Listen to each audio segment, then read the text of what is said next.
Isa sa mga dinadayong bundok ngayon ay itong Mount Mariglem na makikita sa Cabangan, Zambales. This mountain is good for beginner. Kaya kung nag-uumpisa ka palang umakyat, okay na okay to sa'yo. Pagkatapos mo naman umakyat ay merong ilog naman dito sa baba na pwedeng magtampisaw at mag-refresh muna tayo saglit galing from hike. So, nagets ko na kung ba't pinipilahan ngayon ng Mount Mariglem dahil nga sa ganda nito at pwede ka pang maligo after ng hike mo. Kaya naman DCC, tara samahan nyo ako ating puntahan ang Mount Mariglem dito sa Cabangan, Zambales. At dahil nga laging maraming umaakyat dito sa Mount Mariglem, sinadya ko talaga umakyat dito ng weekdays. Buti na lang may nahanap akong ganung tour. Eto pala sila ang mga kasama ko. By the way, ang bundok pala na to ay walang masyadong mga puno. Kaya naman kapag nag-hike tayo dito, prepare tayo dapat ng mga panangga natin sa init. So, gabi pa lang umalis na kami galing from Manila. At nang nandito na kami sa Zambales, nagbigay muna ng unting instruction ng aming mga tour guide. Meron din po siyang 13 kilometers. Traverse na po yun. Mula dito sa jump off to summit, 6.5. Tapos 6.5 sa summit to jump off. Bali, 13 kilometers po siya. May matadaanan po tayong new trail at saka old trail. Yung old trail po, meron po siyang bayad natin. So in a while pa, this is it. Tara, puntahan na natin ang Mount Mariglem. By the way, may dalawang option pala papuntang jump off. Pwede kang maghabal-habal, pwede mo rin lakarin. Medyo malayo-layo rin kasi, kaya inisip namin na maghabal-habal na lang para naman hindi kami abutan masyado ng araw. Kasi pag sumikat na yung araw, for sure mainit na talaga dito kasi wala siyang mga puno. Sa unang part, ito muna yung madadaanan natin. By the way, meron pala itong new and old trail. I think yung new trail yata ang pinili namin. Kung hindi ako nagkakamali, new trail itong dinadaanan namin ngayon. Hindi masyadong technical yung trail, kaya naman goods na goods talaga ito sa mga beginner. Kaya kung may mga kakilala kayong gustong umakyat ng bundok at baguhan pa lang, pwede natin silang i-refer dito. By the way, nang umakyat pala ako dito, medyo mainit-init pa yung panahon, kaya naman ganyan yung itsura ng bundok. For sure, ngayong tag-ulan, mas magiging greener na ito. In a while pa, medyo nag-aasad na at medyo tumatarik na yung mga dinadaanan natin. Ang ganda na ng view dito. So, in a while pa, sa wakas, nandito na rin kami sa Peak 1. Tara, enjoy muna natin to.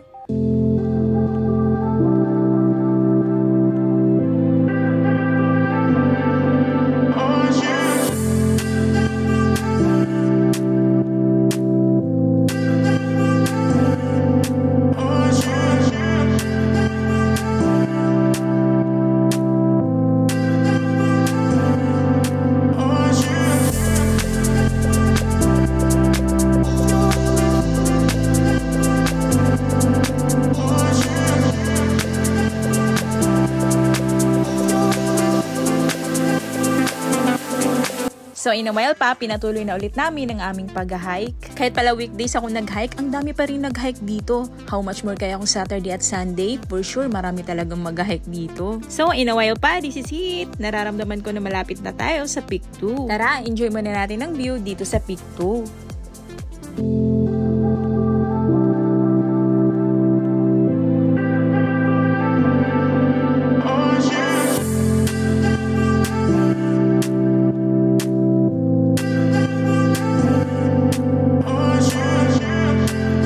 Medyo umiinit na talaga yung panahon, kaya naman nilabas ko ng aking panangga na mahiwagang jacket. Ang ganda sa part na to, kitang-kita talaga yung dagat. Hindi lang kita dito sa video, pero sa personal, kitang-kita talaga siya. Sobrang nakakatanggal ng stress ang view. Grabe, ang ganda. West Philippines yata itong nakikita ko kung hindi ako nagkakamali. Ilang sandali pa, pinatuloy na ulit namin ang aming pag-hike. Laking help din itong jacket na to sa init and furnace. And a while pa, this is it. Nandito na tayo sa Peak 3. Tara, enjoy muna natin yung view dito.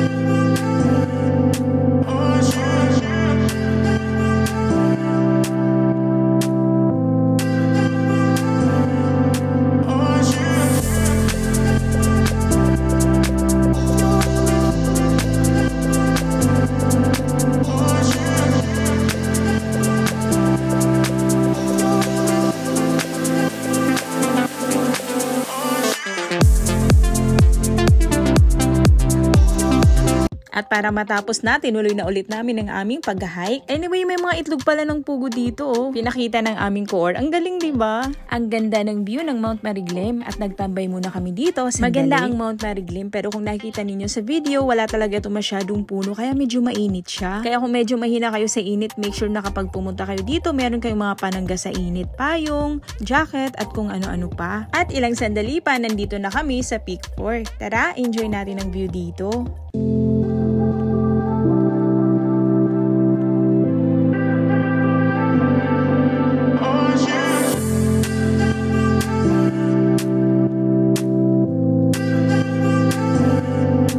Hindi na rin kami nagtagal, diniretso na namin para marating na namin ang summit nitong Mount Mariglim. Laking help talaga nitong fan sa kainitan, in fairness. In a while pa, nararamdaman ko na malapit na tayo sa summit. And yeah, this is it. Tara, enjoy muna natin ang summit nitong Mount Mariglim.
And by the way, ang kagandahan lang din dito, pagkatapos natin mamundok, pagkababa natin galing bundok, ay pwede na tayong magtampisaw din sa malinis nilang ilog. O diba? Kaya naman, try nyo rin bisitahin itong Mount Mariglim. For sure na magugustuhan nyo rin talaga ito. Alright, so that's it muna. Bye-bye!